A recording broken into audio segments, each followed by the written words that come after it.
علشان تضمن تقفيل امتحاناتك معانا لازم تمشي في مسارين. واحد، كلمات المنهج علشان تغطي الكلمات المطلوبة لمرحلتك الدراسية.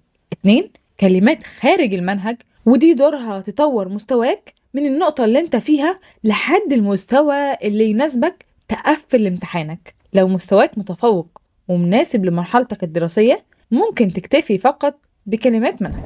عندنا كورسين لتغطية كلمات المنهج: كورس الترم الأول وده بيشمل كل الكلمات الأساسية في كل وحدة مع كلمات القصة. كورس الترم التاني ده برضو بيشمل كل الكلمات الأساسية في الوحدات وكلمات القصة. تقدر تشترك في الترم اللي انت فيه أو تشترك في الاتنين مع بعض وتحصل على خصم مميز جدا.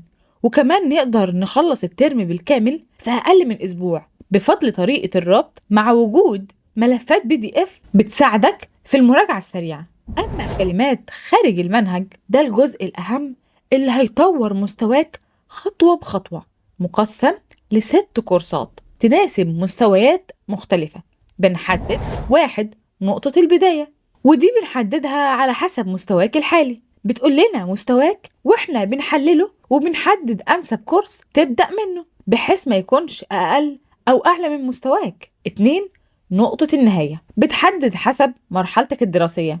لو انت مثلا في تالتة اعدادي نقطتك النهائية هتكون عند الكورس الرابع، لكن لو انت في تالتة ثانوي هتكون عند الكورس السادس، وهكذا كل مرحلة دراسية ليها نقطة نهاية مختلفة. وده مثال لطالب اشترك معانا. مصطفى طالب في تالتة ثانوي، حددنا خطته كالتالي: نقطة البداية هو الكورس الثاني وهو كورس التأهيل لأن مستواه كان بين ضعيف لأقل من المتوسط. نقطة النهاية الكورس السادس وهو كورس الإتقان.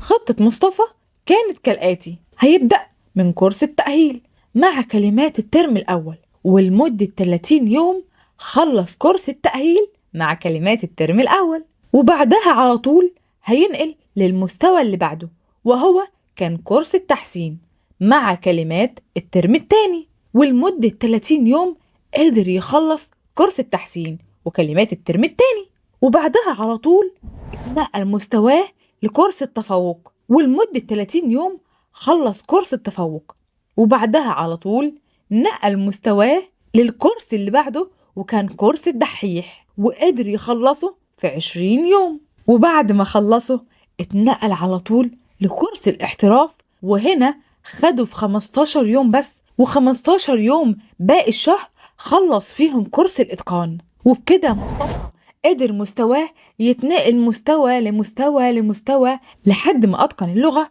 وحفظ 5000 كلمة. مصطفى اشترك معانا بالفعل في ال7 كورسات ودفع تمن أول 3 مع بعض وحصل على خصم مميز جدا، وبعدها دفع تمن ال4 المتبقية بنفس الخصم، غير انه قدر يسترد 50% من الفلوس اللي دفعها بسبب تفوقه.